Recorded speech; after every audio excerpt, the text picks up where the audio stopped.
think some people worry about if they're too giving of an uke, that they're making it too easy on their partner. But I don't think that's true. You and they benefit greatly by being smooth at being uke. And a lot of people think of ukemi, the important part is falling down great. And I also don't think that's true. I think 90% of uke is moving, keeping everything in front of you, and then that last little bit, not that big a deal.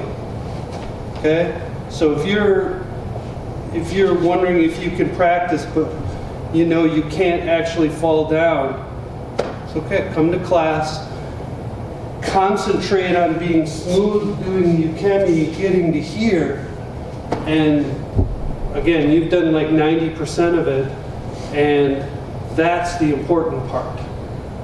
So the reason I'm talking about this is we started by doing some Kaishi-waza yesterday. Kaishi is when you counter their technique. And you counter their technique in Aikido not by stopping it with your strength, but actually flowing with it and then getting ahead of it. Surprising them by getting ahead of it.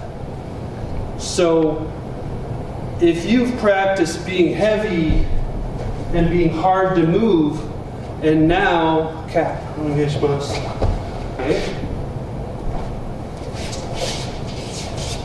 and I want to do this and counter it. If I've spent my life being a block,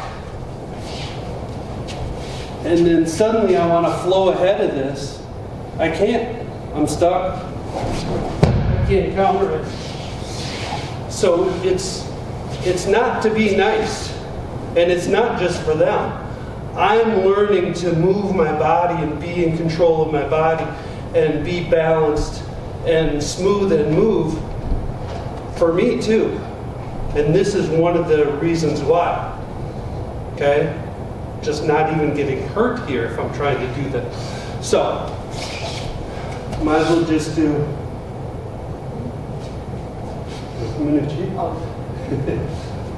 yoko shihonage, Kaishi-waza. Let's just do iriminage, the most obvious one. So again, not fighting, but actually extending and giving her more just before she expects it. And this is the classic counter, or the Kaishi from shihonage. Again, if I get to here, it's kind of too late. Maybe I could rescue it, especially because I'm a little taller and my arm didn't get stuck. I could get it over her, but here. I also talked about the fact that usually when somebody's throwing you, your uke, you're trying to pretend you don't know what's going to happen so that the technique is more true to life. Now when you're doing Kaishi, one of the most complicated or the highest level things we do, you get to acknowledge that you know stuff. And you felt this before. You don't, oh, I wonder what's going to happen. You get to admit that you know, oh, she's going for shihonage.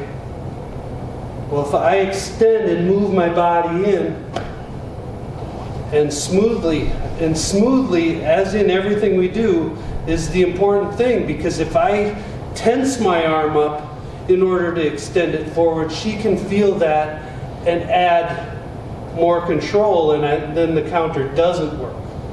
You have to do it without telegraphing what you're doing, so you can't add tension or strength. You just need to add timing in body, smooth body movement just ahead of when the throw will come. and then you counter it the Aikido way, okay? Smoothly, by getting ahead, not fighting against what they're doing, okay? So carefully, Kaishi-waza, shihonage to iriminage, might as well just start with yoko.